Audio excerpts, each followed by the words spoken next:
Осы жаңа конституцияның мәтінінде преамбуладан бастап білім, ғылым, инновация, сонымен қатар мәдениет біздің еліміздің ең басты мақсаты, ең басты басымдылық ретінде бірінші рет, алғаш рет жазылып отыр.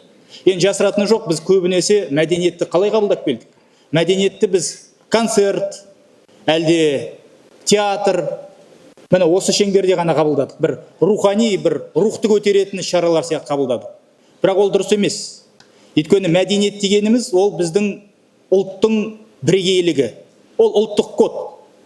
Мысалы, адамның ауырмауы үшін бізге не керек? Бізге мықты иммунитет керек. Солай ғой? Мықты иммунитет керек. Сол сияқты кез келген қоғамның ішінен іріп шіремеу үшін, ыдырамау үшін не керек? Рухани иммунитет керек. Міне, ал рухани иммунитет деген не?